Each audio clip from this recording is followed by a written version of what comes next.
Yes, and it's fine, whatever, it's fine. And of course, we've got like one row of the chairs that I should push aside, right? Something like that.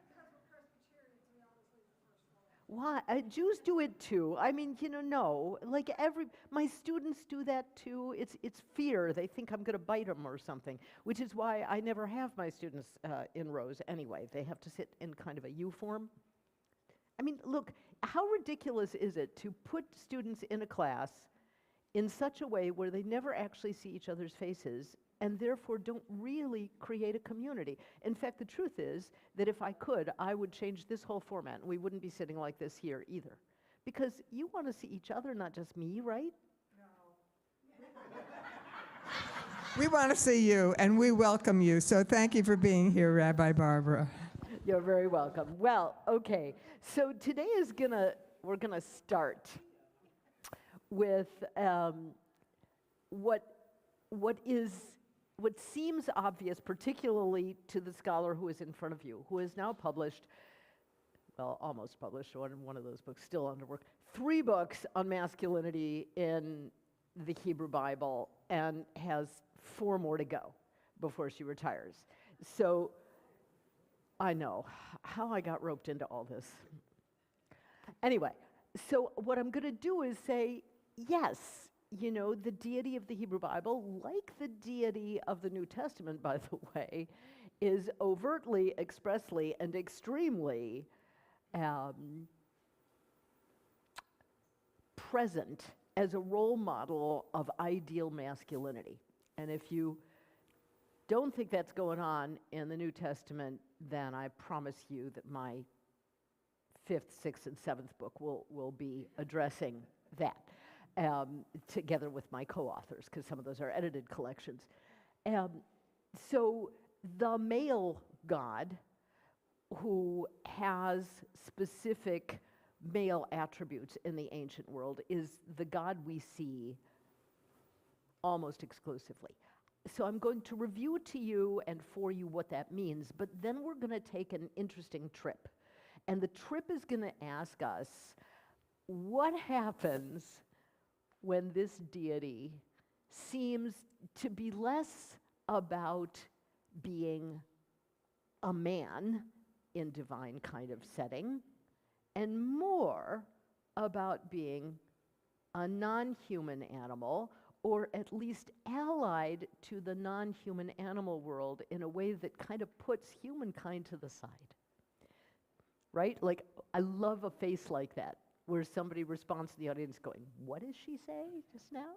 That seems like a thing. All right, so let's just start with this. The picture, I don't know if any of you know this, is a Keats thing, right? He did a lot of his own drawings. And this is a picture of both the behemoth and the Leviathan from the book of Job, and he's trying to depict both of them. There's a lot of speculation about what exactly those animals are or were. I'll speak to that a little bit later, but we're just going to get started with a bit of a review, right? The deity of the Hebrew Bible, Yud-Heh-Vav-Heh, is all of this work, by the way, is from a British scholar, David J.A. Kleins, who unfortunately passed away a year ago, and I'm so sorry that the timing didn't work out, because I'm going to the UK this fall, and I had hoped to meet him personally and have dedicated talks to him because his work has been so brilliant. He had this wonderful acerbic sense of humor. But he wrote that he looked a lot at language, right? Specific language, not just the pronouns he and the established God as king and God as father, but at words that were used to describe the deity. Who is strong? No woman is. No woman is ever described as os in the Hebrew Bible. And similarly, God is a ginormous kind of creature. If you look at some of the descriptions of this deity, he is about 60 feet, 10 times the size of a human being in some of our biblical descriptions. By the way, have I ever shown you the picture of the feet at that Syrian temple? I did not. There's a temple, I think it's in Syria or Turkey, where the feet are absolutely gigantic, and if you they're obviously the feet of the god, and if you put a human's feet in them, The feet of the god are 10 times the size of a male foot, an average male foot. It's very interesting. All 7 words for killing are used with this deity as the subject. The same is true for all the 6 verbs of destroying. I'm sorry about the way that setting kind of got goofy there. But again, no woman is the subject for these verbs, right? You never have a woman doing these things. It does not mean, by the way, that women never act in a violent way and actually never kill. As we know, Yael kills Sisera in Judges 4 and 5, but it doesn't say she killed, right? It doesn't say she slew. It says she drove a tent peg through his, which does amount to the same thing, but it is still a point, right, that men can slay, men can kill, men can execute. Honor is a male concept, so often applied, the word kavod, meaning about 5 jillion things, but one of the things that it means most often is honor, and God has honor. No woman is ever described as having kavod, as having honor in the Hebrew Bible, though rather interestingly, women have shame.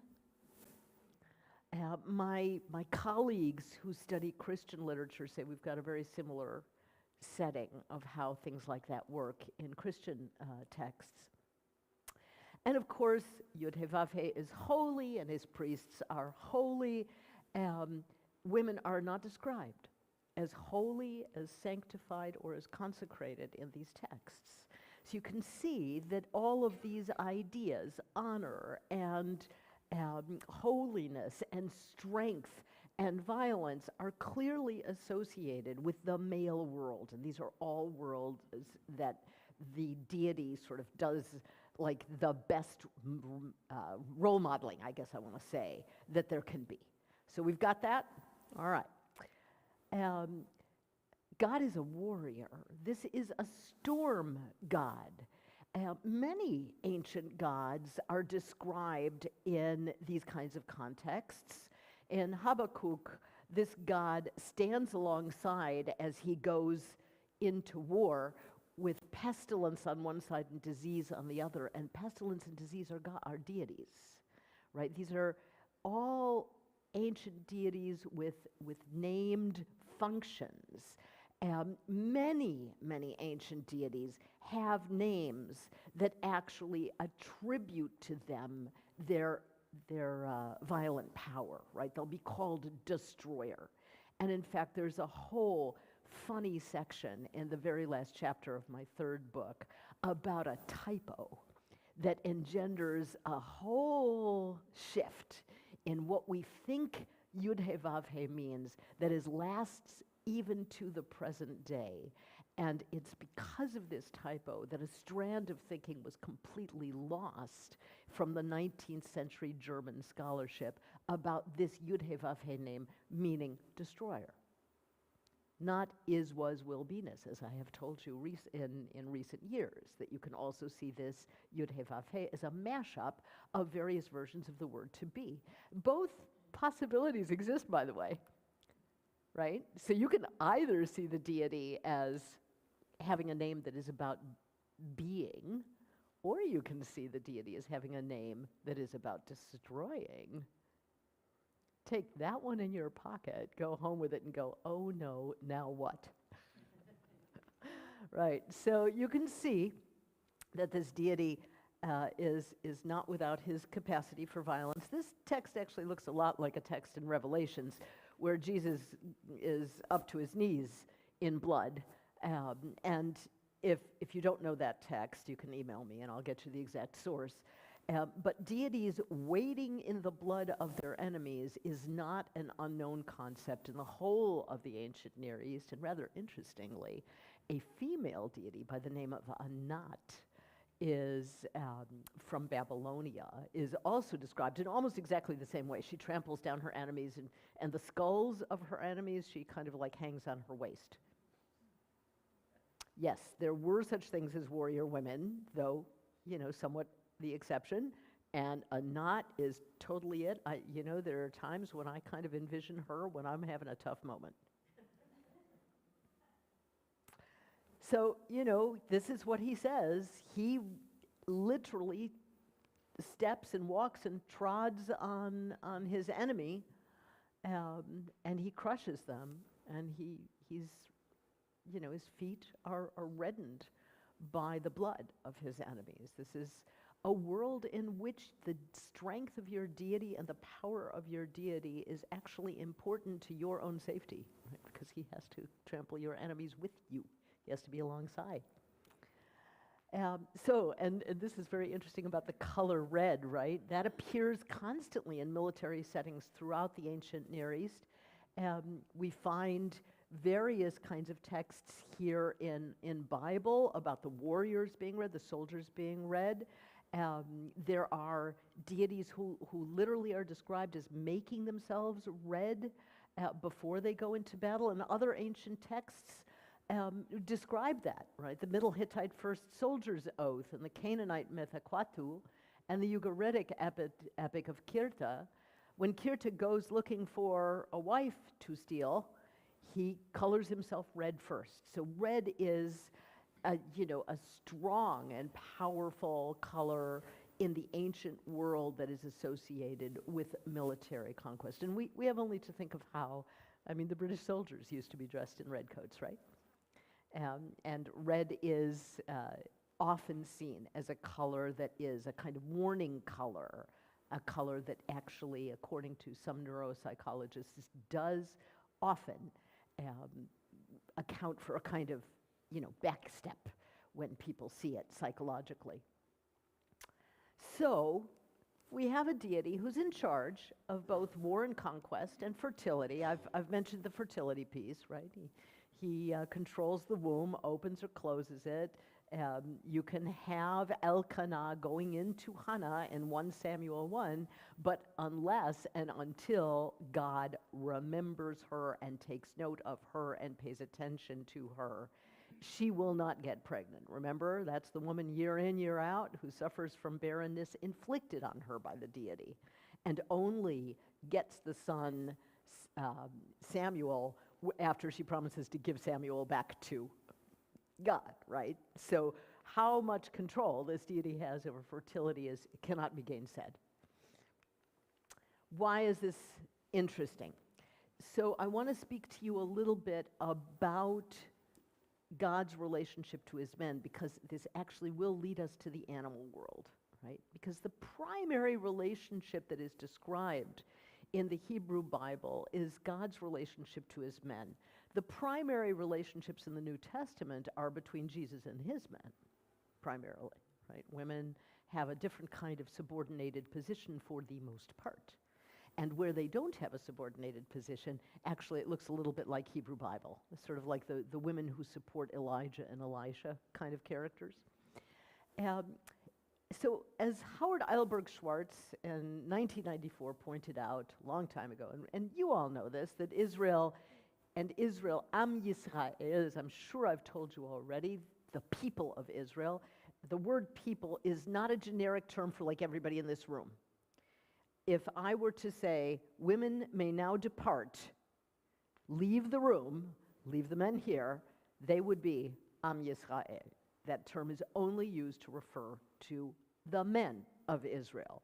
It is our wish to see the people Israel that accounts for that translation. But if you look, this is also David J. Klein's work. If you look, it's always men. And interestingly, there's a very interesting setup here. The setup is that idolatry in this world equals adultery. Being faithful to God is cast in sexualized terms. Being unfaithful to God means you have committed adultery. And the context in which all of this is built is by making the people Israel effectively the partner, the sexual partner of the deity, sometimes described as a kind of wife, and sometimes not, just as a sexual partner, right? So The people Israel are not always dignified with the role of being God's wife, but they certainly are God's sexual partner. And if they are disloyal, then this deity who has bedecked them with jewels and clothing and has been, good to them, read Hosea 1 through 3, you'll get the idea, can turn on them and subject them to pretty horrific violence. And that violence is described sexually, right? Israel is stripped naked or exposed in front of the nations. I'm going to say some difficult things here. Subject often to, in these kinds of texts, to gang rape. This happens in the book of Lamentations. It happens in Ezekiel 16 and 23. It happens in Jeremiah. There are like various places where if you have been faithless, the punishment, according to this metaphor, is sexual punishment. This is why Renita Weems, back in the 1990s, wrote a book on effectively battered love, is what it was described, was entitled. And the entire book was on this so-called marriage metaphor and its horrific outcomes in terms of what was being described, which is basically a domestic violence kind of situation over and over again. So you've got that fidelity being important. Mortal male, machismo, is conditional. This is super important. This is like, I'm now giving you like the elevator speech of my third book, really, because we've got like one side, other side. So Yud-Heh-Vav-Hes men have to display both hypermasculine traits and subservient ones. These are all dependent on the role that they play according to the deity. If you are fighting alongside God for God's glory on behalf of God, then you better be expected to be tough, rough, and solid in that work. This is why David gets such a good reputation, right? He fights for God. Never mind the fact that sometimes he kills whole villages of men, women, and children, and he's one of the most effective killers in the Hebrew Bible, kills upwards of 140,000 human beings. But he's valorized because he is such an incredibly good warrior. You can be even a brutal warrior, much like God's self. Any of you remember that in 1 Samuel, God, the Ark of God is engineered, it is engineered by the deity himself, by the way, that his Ark will be captured and taken to the Philistine temple where the god Dagon is standing, right? And what does the Ark of the Covenant, which is the representative kind of like another embodiment of God, do? Knocks Dagon down on the floor, face down. Subordinate position. The Philistines raise Dagon up. The next night, Dagon is down on the ground and his head and his hands are cut off. So one of the things that often happens in these texts is that not only do you slay your enemy, but you also dehumanize them in various other ways. And that often has to do with cutting off of limbs. How often does David do that sort of thing?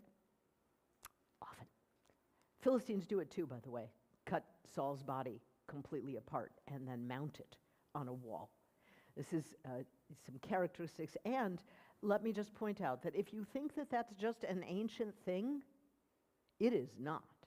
By no means. This kind of thing happens all over the world in our own time, including the kind of sexualized torture of prisoners as well. So if you're fighting alongside God, you have to be able to dehumanize. You have to be able to be a rough, tough dude. And you also have to be capable of sexualized violence. And again, these are things we also find in Christian texts as well. And stuff happens. All right, and this is where James comes in and says, I'm going to fix this for us. And maybe that'll work, and maybe that won't. Because, folks, I'm starting to get the feeling that we have a technological problem in this room. Do we have something like that? We do. Are we back or are we not back? We don't know. Does it matter where you stand, James?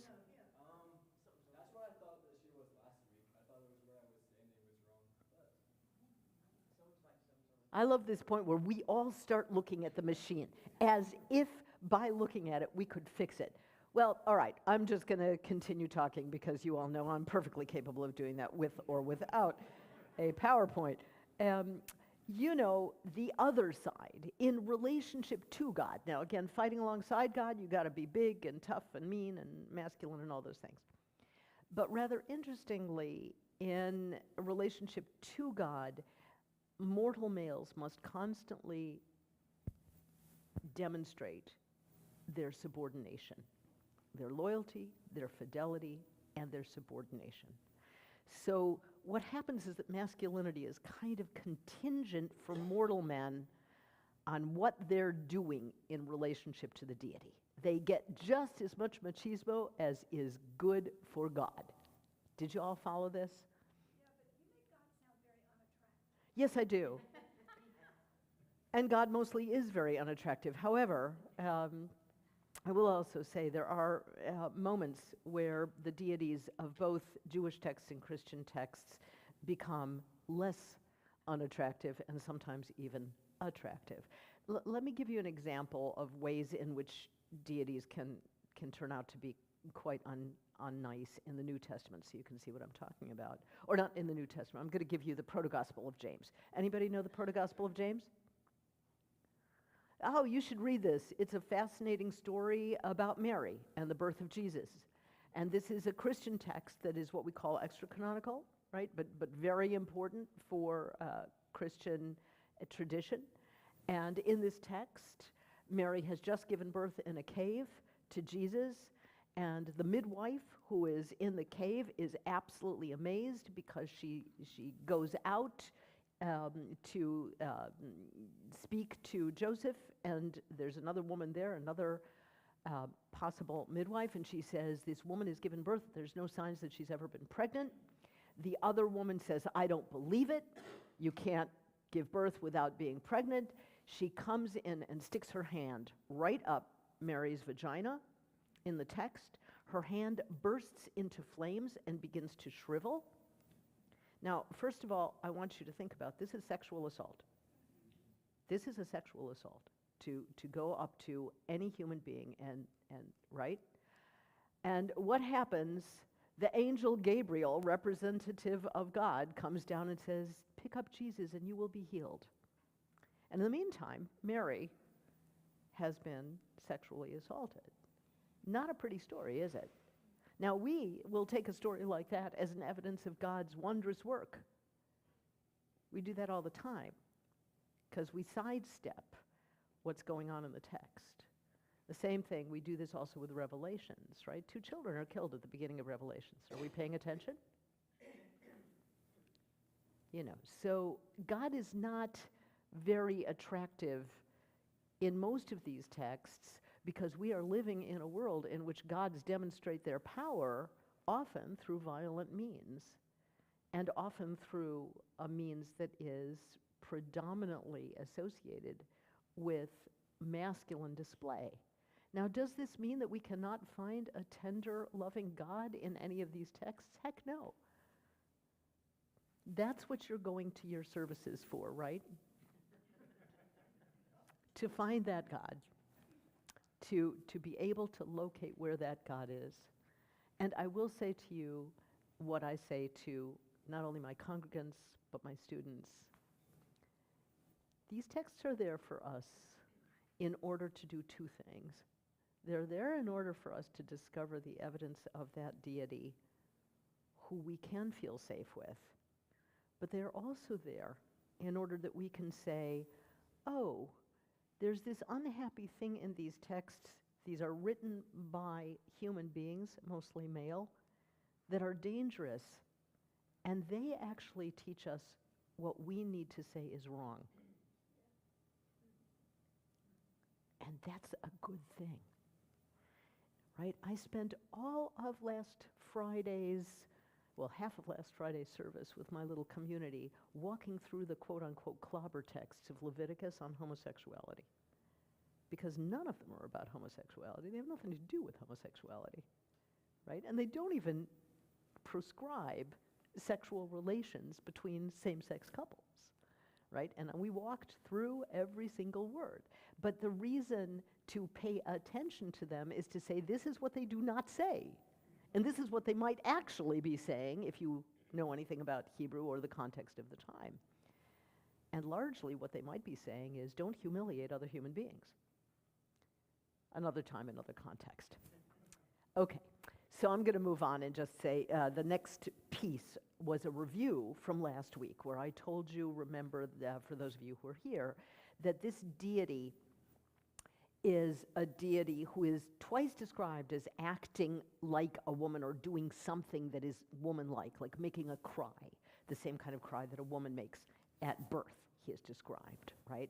But that he is multiple times described not doing something like, but being as an animal. And you might remember that one of the things I talked to you about was God acting as a lion, both the lion who attacks and the lion who protects. And I talked to you about the gates, the city gates.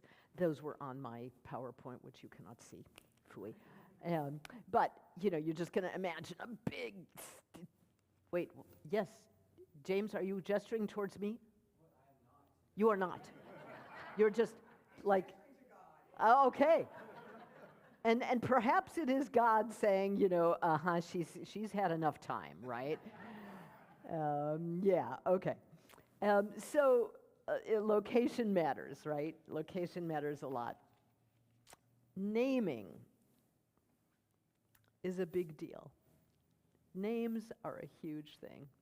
So I want to take you back to Genesis, the second Genesis story written by the J writer, in which God says, hey, it's not really good for this human to be alone. This human needs a partner. And at this point, it's possible for us to read the word Adam not as Adam, you know, a named being, because often the text refers to Ha-Adam, the human, right? This human shall not be alone, needs a partner. So at this point, we could say we have an undifferentiated human being who has not been ascribed any kind of gender. And where does God bring this this Adam to? And what comes before this Adam? Does anybody remember? When God first notes the human shouldn't be alone, what happens? Say again, Pam? No, that is not God's first action. No, that is also not God's first action. Pardon me? Thank you. Stand up and get 10 genius points. Yes. God parades all the animals in front of the Adam, and they're looking for a fitting partner. Now, surely you have heard me say, this is a bit weird. Because if Adam is like supposedly male at this point, like does God who has created him, in this case, not understand the plumbing? And does God not know what kind of, just think about the variety of animals that might be paraded in front of Ha-Adam as a potential partner. It's a burlesque moment. I'll talk about that next year. I was supposed to do that this year, where it's funny. I mean, just imagine, okay? And along comes the sheep. Well, maybe. And then along comes the porcupine. Maybe not. You know, it's just... James! Yes! Y'all have to do something special for this young man. I'm just saying.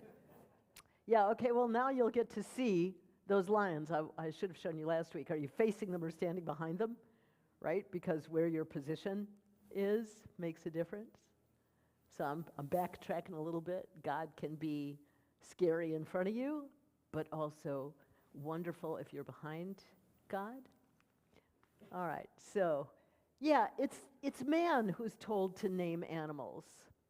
And as Jacques Derrida, who every scholar of any note must quote at least once in their life if they're in the humanities, Jacques Derrida says, God lets Ish, right, man or male, even though his name at this point is just Adam, call the other living things all under his own, give them their names in his own name, these animals that are older and younger than him, living beings that came into the world before him, but were named after him. Now, quite apart from the burlesque moment here, I'd like you to imagine what is happening. So you are going to be my Adam. No, you're going to stand up. This is Adam. Okay. And you are all the animals. You're going to get to name them. And I'm God here. Okay. Now, you are all the non-human animals, and I'm God, and I've just put this person in charge of naming you. So you are waiting expectantly, and I am waiting expectantly. Correct? You don't know what you're going to be named. I am God. Do I know what you're going to be named? Or is there, well, do we know that though? We don't know. God may be just as curious in this moment as all of you. Because if God already knew, what's the whole point of you having the freedom to give them names? This is an incredible power God has just handed over to the Adam.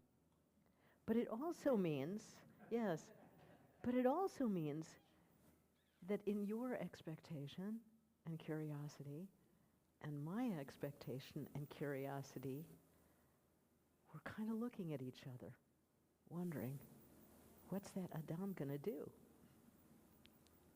Do you see the difference between my standing over here and saying, all right, I already know what you're going to do, but go ahead and give them all names that I know. Do you see the physical, psychological, spacious difference?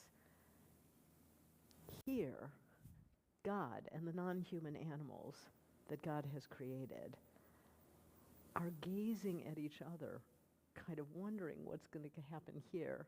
There's a bit of a relationship going on here and an uncertainty about what's going to happen. Do you see the feeling of that? Thank you so much. I have a question. Yes, ma'am. If I named one of them something you didn't like, would you change it? Well, that's a good question. And we'll talk about it after class. Yes. Yes. Would you repeat that, please? Say again. God chose to be in that position. God chooses to be in a position of receivership. You said I didn't give you a very nice God, but isn't this a moment where you go, oh, how cool? This is a cool moment. God steps aside from God's own creation and says, I'm going to hang out with you and see what that being over there does. It's a beautiful moment because effectively man is caught between God's gaze and that of the non-human animals. And you kind of ask, well, is man or human delimited, or in what position is the human in this place? These are big philosophical questions of positionality.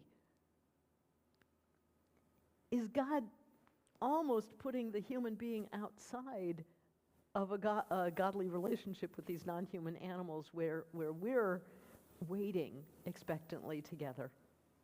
Do you see how you can rethink this? Yes?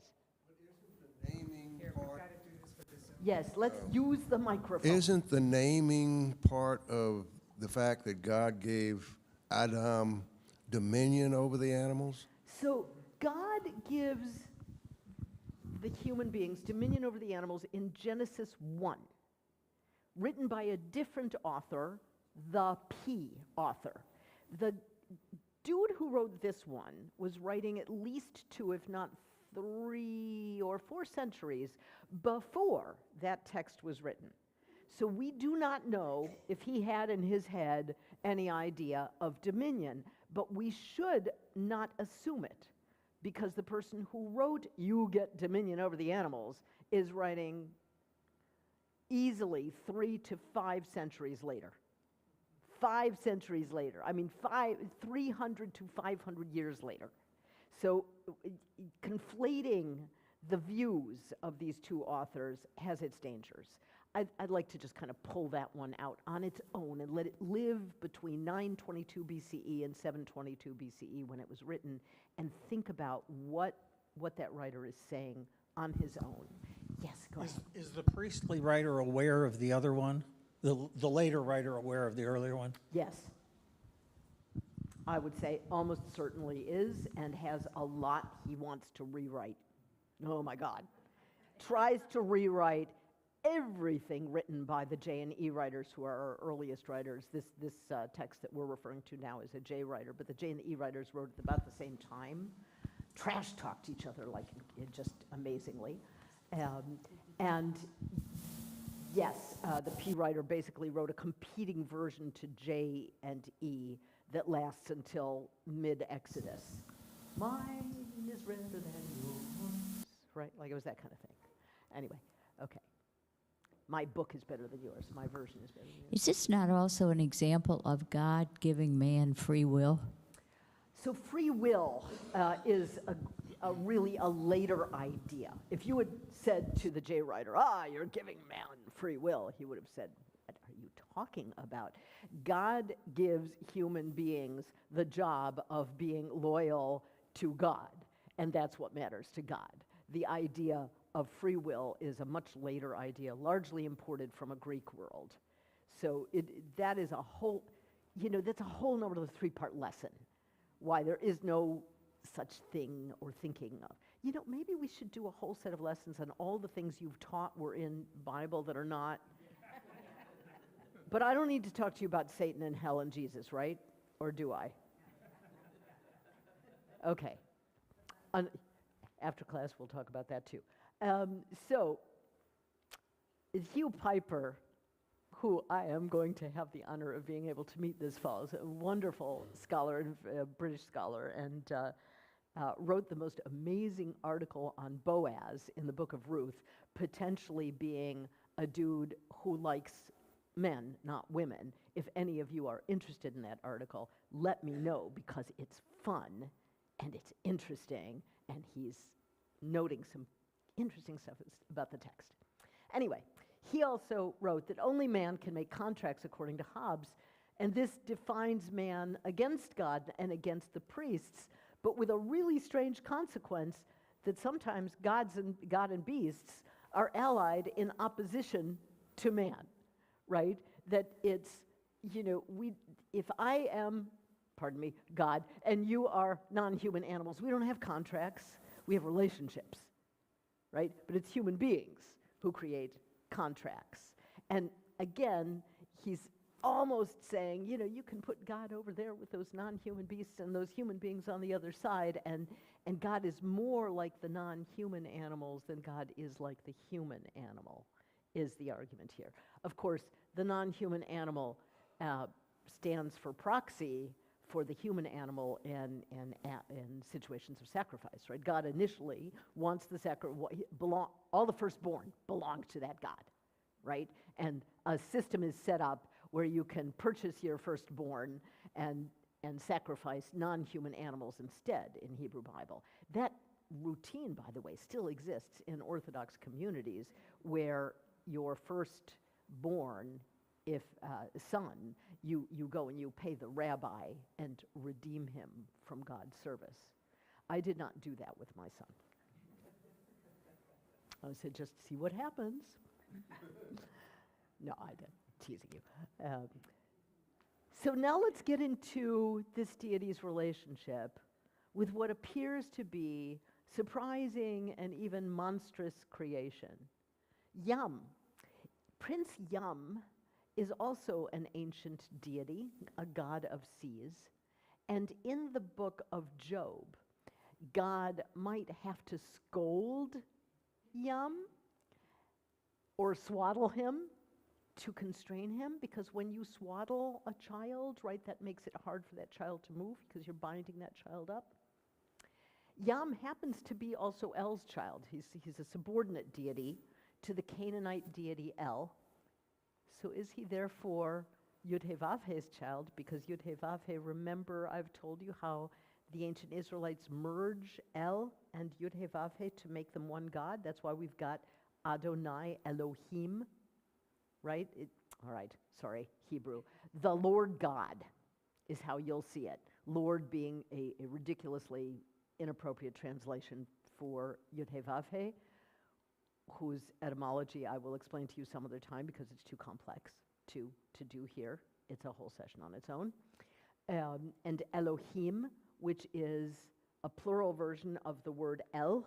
God is in Hebrew Bible first and foremost in the earliest records referred to often as El or Elohim, and later the source historians show us how this name Yud-Heh-Vav-Heh, which originally was ascribed to a sub-deity of El, gets paired with this name, and we get Lord God. God is the translation of Elohim, right? And so we suddenly get these things. Listen, for Jews across the entire world, every time they're saying the Shema, I'm sure I've told you this, listen, O Israel, the Lord our God, the Lord is one. They're literally saying this God and this God is one God. They just don't know it. Don't tell them. It'll freak them out. You know, I mean, or tell them, freak them out. I mean, I'm in the business of freaking people out all the time, so why not? So why is this important?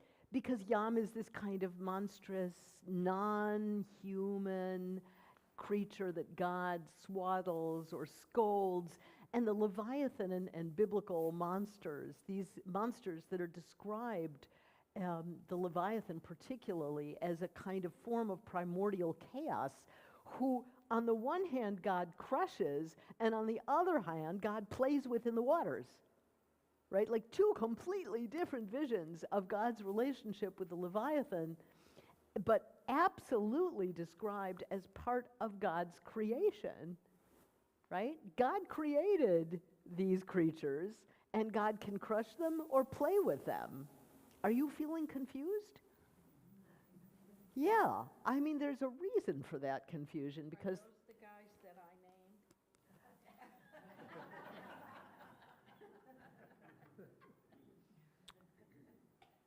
wow. So the behemoth is described in one of the texts. God describes the behemoth as first among creations, which suggests that one of these guys was a behemoth. The Leviathan, it doesn't say like when the Leviathan was created, but given that God creates all swarming things, all flying things, all these things in Genesis 1, you could say, at least for the P writer, yes, the Leviathan and the behemoth is among them. For the J writer, of course, who's writing, again, 3 to 5 centuries earlier, does he have in mind the Leviathan or the behemoth? That is an excellent question. Because, again, we're dealing with the fact that Hebrew Bible is written by multiple different authors who have different ideas. I have another one. Yes. Beautiful. No, I have a loud mouth. The people can't hear you on Yes, Zoom. but they, honestly, I have a loud mouth, and people will still, yeah, it's all right. When I was up, you chose me, a woman. Is that significant? Why was it a woman and not a man? Well, the human being that is created in Genesis 2:5 through 3 first is at first only described as a human being, not necessarily as male or female. The point at which we get clear sexual differentiation is after the surgery that one of you mentioned here, right? That God puts Adam to sleep, takes something from his side. That word side may or may not refer to a rib. It can also just mean the side, which has led some rabbis to say God literally just opened up a side of Adam and kind of split things down in two, and here's the now feminine, here's the now masculine. So at the time that I'm talking to you, you may not be either one. You're just a human being. And frankly, I don't know about you, but there have been a lot of times in my life that I have just totally wished that I could just be treated as a human being, and people could stop with the assumption that because I look a certain way, I'm going to act or think a certain way. How many of you have really found that frustrating? Yeah, no, really, the assumptions people bring to who you are. Ugh, horrible. Well, all right, what's really interesting here about the behemoth is, again, according to Job, now this is also a later text, but was interestingly described as first of the way of gods, which could mean that he's either the greatest creature or he was the first to be created, or she, depending, though this one is especially confusing because behemoth is a plural form of the word behema, which means basically non-human animals. Wrap your mind around that one. Okay, so is this the equivalent to the they pronoun in our world? Because this behemoth is encompassing all animals in their nature. And because the behemoth is described as first or greatest, it almost looks in this text when God is saying, can you do this with a behemoth? Can you do that with a behemoth? You remember that text? It's like, go read Job 38 to 41, and you'll see all this kind of funky stuff about the behemoth and the Leviathan. And this is what God says about the behemoth, right? Maybe the behemoth is more important than you, Job. Guess what?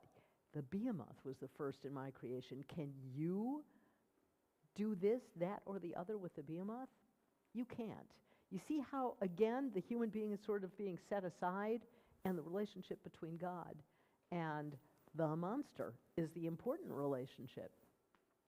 So what's a different take here? I recommended to you, I think both the first and the second session this year, that if you have time to read Ken Stone's Reading Animals with the Hebrew in the Hebrew Bible, Reading the Hebrew Bible with Animal Studies. That's the name of the book. Reading the Hebrew Bible with Animal Studies.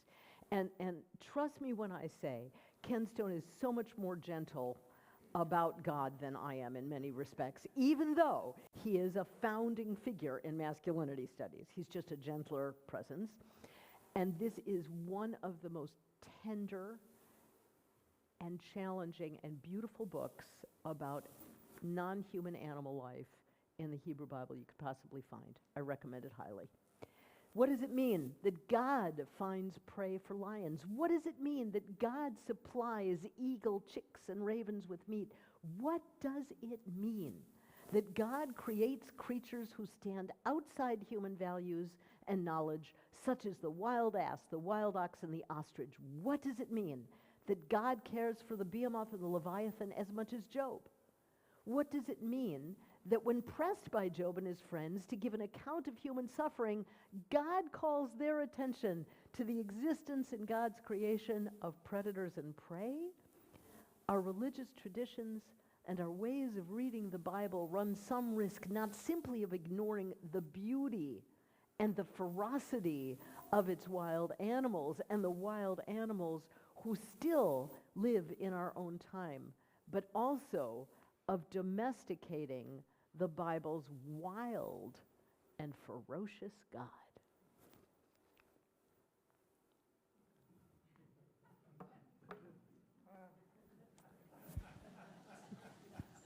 When asked what kind of animal, non-human animal, I might be, this was my husband's reaction. Up, up, up. What's going on? What's going on? Maybe James and I have some things in common, like, anyway. All right, questions, comments, thoughts? Are you happy with the names given to you today? I have a question. Given all of this and the intricate exploration of what words mean and what they meant in that time and then maybe what they mean now, then the real question is, what do they mean for us? And how does this inform faith? How does this inform the faith of your people and your congregation? What's your word for us on how this would inform our faith? That is an excellent question. I think that imagining God alongside non-human animals wondering what human beings will do, not only in the naming, but in the treating of them. In a world in which 30 to 50% of bird populations have dropped precipitously, in a world in which I personally am constantly spending time trying to figure out what can I plant to promote insect life, right? That is like this constant thing in my head. What can I grow? What can I plant? How do I nourish that? I want to see God with the behemoth, with the leviathan, with these non-human animals, asking me, the human being, how are you going to name us? How are you going to act towards us? How do you think you are going to control us? I want to see the alliance of God's untamable nature with the untamable nature of those non-human animals rise up and ask me as a human being, in what way are you acting responsibly towards either one? It does inform my faith, absolutely. I think there's no question that I became a vegetarian out of this motive, because I also came to the point where I looked at Hebrew Bible and I said, look, you know, God first says you can eat A, B, and C, and God does not say you can eat meat until several chapters in, and only after a really difficult encounter with human beings.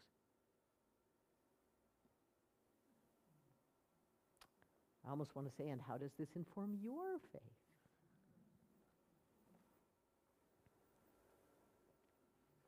All right, Pam, we got questions. And then put it behind you. Oh, I'm sorry, do you want to go first? No, you go first. Since I wouldn't say pubic hair last week, I'm going to say menstrual blood this week. And why is blood for men seen as power, but menstrual blood is seen as unclean? Oh, boy. So I would also be a little bit, I would want to think about how we're translating the Hebrew tahor and tameh as unclean and clean. The Hebrew doesn't really say dirty and clean in the same way that our translations make them out to be. They're really describing two states, a state that has to do with how close you can be to divine things, and a state that says, yes, you can be right next to divine things. Now, the piece here is that in the ancient world, blood belongs to God, and blood is associated with life. And the loss of blood in a woman is, of course, associated with death, right? Because she's not pregnant. In a world in which fertility is all encompassing, when a woman bleeds, then life has been lost. There are all sorts of prescriptions in the Hebrew Bible about how close, for example, priests can get to corpses, for example, which corpses they can be by and which corpses they cannot. All of this, I think, is associated more importantly with the issue of death and the issue of being near death or next to death, and the way that death can somehow affect your state of being in relationship to God, to whom life is, like, who owns life. Does that make sense? That's a very simplistic version. It is also a 3-week, no, that's a 16-week semester. Thank you. Yeah, absolutely. Last week, I talked about the series on nature, which came on Wednesdays. Yeah. The first 3 Wednesdays of April. And the one that was so astounding to me was, it's the Tanzania's Katavi National Park. And the second one was Katavi, Africa's Fallen Paradise Sanctuary. All these were on PBS coming from Chapel Hill, and they came on each Wednesday. So the Wednesdays were April 2nd, April 9th, and April 16th, and it was advertised with a lion. And the astounding thing about when the drought, there was no water at all. There's just a tiny pool, and alligators and hippopotamus were packed like sardines in that. They did not hurt each other. They just survived. And I never thought that was a real thing. So it is a really great series. And this past week, there was a series, a program on hummingbirds. A woman in California, in Hollywood, rescues hummingbirds. And you would have loved that. And I don't know if you can, if you have Passport, you can go back to these programs. I absolutely could. The name of the Nature. It's Nature. Yeah, it comes on at 8 o'clock, sorry. 8 o'clock Wednesday nights. Is Look at everybody getting Nature. this? I don't know if it's gonna, I can't remember what's next, but I thought if you, and I thought, gosh, if I knew her telephone number, I'd call her. Well, it's good for me to know, and one of the things that I also want to say here when we think about this is the very image that you have described of dwindling water resources, which is one of the most fundamental problems for non-human animal life worldwide. We have had a rise since I think it's since the 1980s of extraordinary proportions of the amount of the globe that have experienced drought. So we now have 70 to 80% of the planet has experienced a drought at some point or another. So the rise in temperatures is forcing these animals into a world where survival is fraught. And honestly, the extent to which every single protection for the environment is being dismantled and taken apart in our own time. If you are all not making calls to your representatives, if you are all not thinking about what ways your own voices matter, I urge you to consider that as a faith practice. As a faith practice, as a spiritual habit. Go to 5calls.org. They'll give you the script for everything. Emmy, I got to go this way. You give it away. Okay, I will give it away. I will give it away. Would you comment on the references in the scriptures to God being pleased at the aroma from the sacrificial meat? Yes, well, God eats, in essence. We keep, there's a book that's been published that I can also recommend. It will, however, if you think I have been challenging you,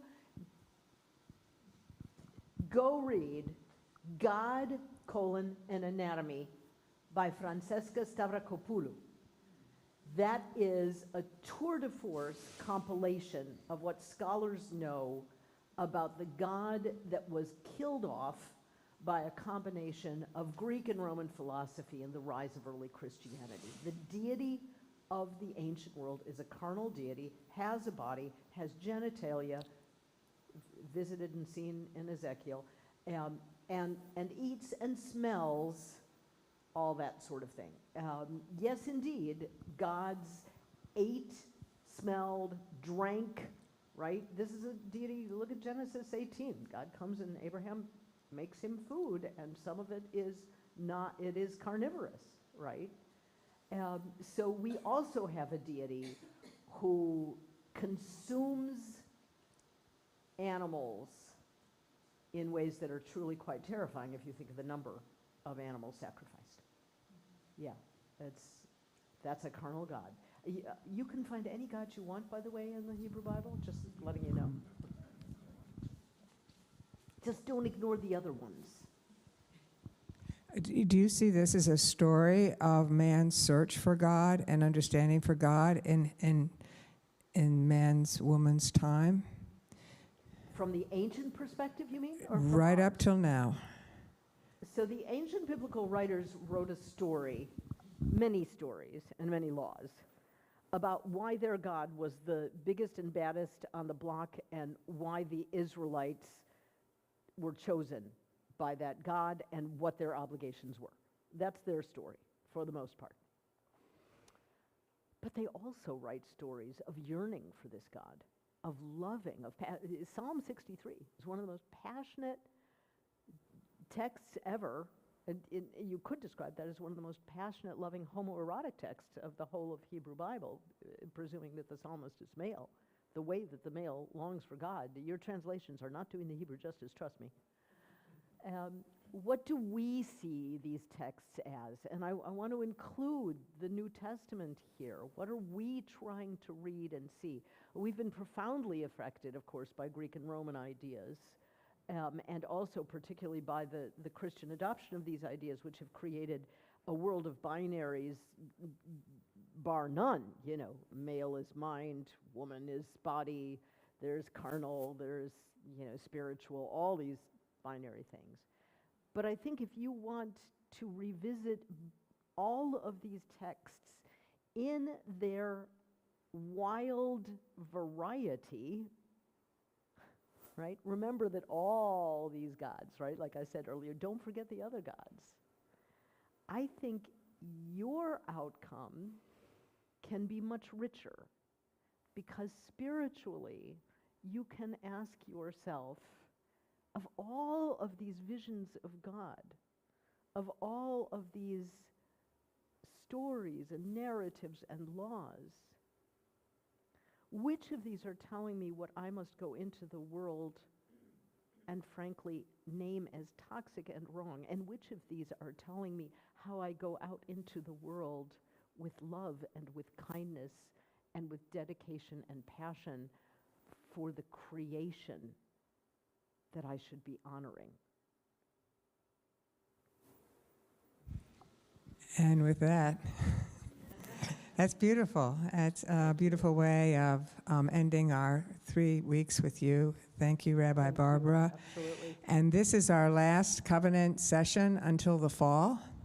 So happy Mother's Day to you all and all of you who mother the world and the earth and all that lives on it in so many ways. Have a wonderful day, and we'll see you hopefully back here in the fall.